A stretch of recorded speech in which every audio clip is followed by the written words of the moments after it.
ನಮಸ್ಕಾರ ಎಲ್ಲ ಕೃಷಿಕರಿಗೂ ಮತ್ತು ಕೃಷಿಯಲ್ಲಿ ಆಸಕ್ತಿ ಇರೋರಿಗೂ ಸುಸ್ವಾಗತ ನಮ್ಮ ಚಾನಲ್ಗೆ. ಇವತ್ತು ವಾರದ ರಜೆ ಅಂದರೆ ವೀಕೆಂಡ್ ಆಗಿರೋದ್ರಿಂದ ನಮ್ಮ ತೋಟಕ್ಕೆ ಬಂದಿದ್ದೀನಿ.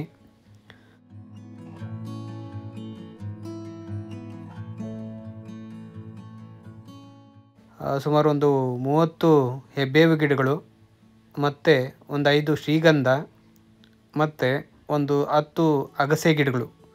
ಈ ಎಲ್ಲ ಗಿಡಗಳನ್ನು ನೋಡಿ ನಾನು ಈ ಕಾರ್ ಡಿಕ್ಕಿಯಲ್ಲಿ ಇಟ್ಕೊಂಬಂದೆ. ಇಲ್ಲೇ ಪಕ್ಕದಲ್ಲೊಂದು ಫಾರೆಸ್ಟ್ ನರ್ಸರಿಯಿಂದ ಈ ಗಿಡಗಳು ತಂದಿದ್ದು. ಪ್ರತಿ ಗಿಡಕ್ಕೂ ಒಂದು 10 ರೂಪಾಯಿ ಅಷ್ಟೇ ಚಾರ್ಜ್ ಮಾಡಿದ್ರು. ಈಗ ಈ ಗಿಡಗಳನ್ನು ಎಲ್ಲಿ ನಾಟಿ ಮಾಡ್ತೀವೋ ಅಲ್ಲೇ ಸಾಗಿಸೋ ಸಮಯ. ಸೊ ಹಾಗಾಗಿ ಈ ಥರ ಎಲ್ಲ ಒಂದು ಪ್ಲಾಸ್ಟಿಕ್ ಬಂಡ್ಲಿಯಲ್ಲಿ ಈ ಥರ ಎಲ್ಲ ಜೋಡಿಸ್ಕೊಳ್ತಾ ಇದ್ದೀನಿ. ಜೋಡಿಸ್ಕೊಂಡಾದಮೇಲೆ ಇದನ್ನು ತಗೊಂಡೋಗಿ ನನಗೆ ಎಲ್ಲಿಗೆ ಬೇಕೋ ಅಲ್ಲಿಗೆ ಶಿಫ್ಟ್ ಮಾಡ್ಕೋಬೇಕು. ಸೊ ಒಂದೊಂದು ತಗೊಳ್ಳೋದಕ್ಕೆ ತಗೊಂಡೋಗೋಕ್ಕೆ ಟೈಮ್ ಹಿಡಿಯುತ್ತೆ. ಹಾಗಾಗಿ ಈ ಥರ ಬಲ್ಕಾಗಿ ತಗೊಂಡೋದ್ರೆ ಟೈಮ್ ಸೇವ್ ಆಗುತ್ತೆ ಅಂತ.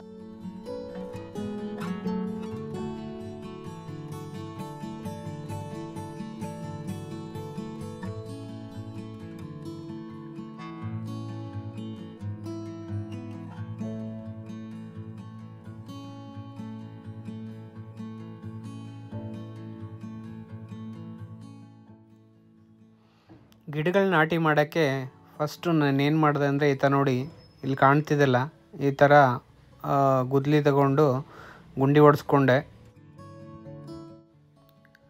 ಈ ಥರ ಗುಂಡಿಗೆ ಗಿಡವನ್ನಿಟ್ಟು ಸೊ ಆ ಗಿಡದ ಸುತ್ತ ಅಲ್ಲಿ ಹೊಂಡ ಮಾಡಿದ್ದು ಆ ಮಣ್ಣಿರುತ್ತಲ್ಲ ಅದನ್ನು ನೀಟಾಗಿ ಸೊ ಕೈಯಿಂದ ಎಲ್ಲ ಗ್ಯಾಪ್ ಇಲ್ಲದೆ ಫಿಲ್ ಮಾಡ್ತಿದ್ದೀನಿ. ಸೊ ಇದು ಫಿಲ್ ಮಾಡಿದ ಮೇಲೆ ಹಾಗೆ ಬಿಟ್ಟರೆ ಆಗಲ್ಲ, ಈ ಥರ ಕಾಲಿಂದ ಚೆನ್ನಾಗಿ ತುಳಿಬೇಕಾಗತ್ತೆ. ಸೊ ಆಗ ಏರ್ ಟೈಟ್ ಆಗುತ್ತೆ. ಅದಾದಮೇಲೆ ನೀರಿನ ವ್ಯವಸ್ಥೆ ಮಾಡಬೇಕು. ಸೊ ಪ್ರತಿ ಗಿಡಕ್ಕೂ ಆಲ್ರೆಡಿ ಡ್ರಿಪ್ ವೈರ್ ಇತ್ತು. ಸೊ ಅದಕ್ಕೆ ಈ ಥರ ಡ್ರಿಪ್ಪರ್ಸ್ ಹಾಕಿ ಈ ಥರ ನೀರು ಹಾಯಿಸ್ತಾ ಇದ್ದೀನಿ ನೋಡಿ.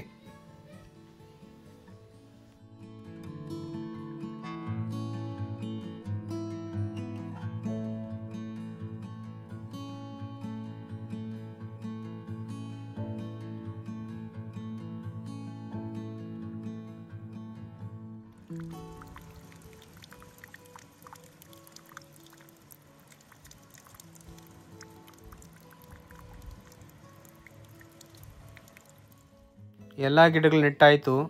ಸೊ ಈಗ ನೀರಿನ ವ್ಯವಸ್ಥೆ ಮಾಡಿ ಆಯಿತು. ಈಗ ಬನ್ನಿ ನೆಟ್ಟಾದಮೇಲೆ ಹೆಂಗೆ ಕಾಣ್ತಿದೆ ಅಂತ ತೋರಿಸ್ತೀನಿ ನೋಡಿ. ಈ ಗಿಡ ತುಂಬ ಸಣ್ಣ ಗಿಡಗಳೇ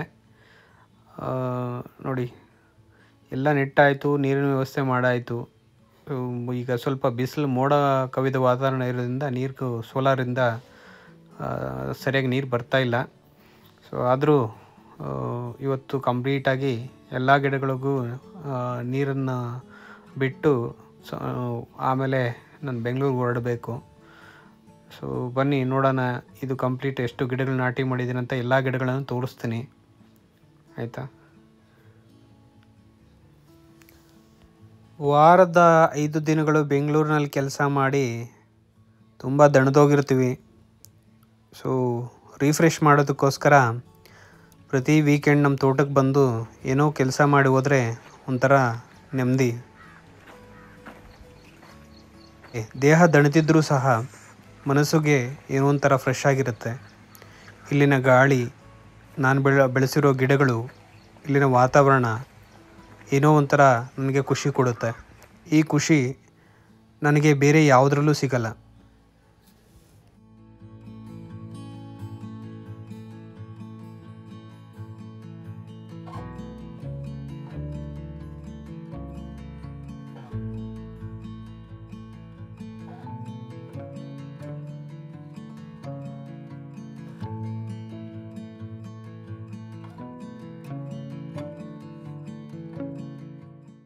ಫೈನಲಿ ತೋಟದಲ್ಲಿ ಕೆಲಸ ಮಾಡಿದಾದಮೇಲೆ ಈಗ ಬೆಂಗಳೂರಿಗೂ ಹೊರಡೋ ಸಮಯ.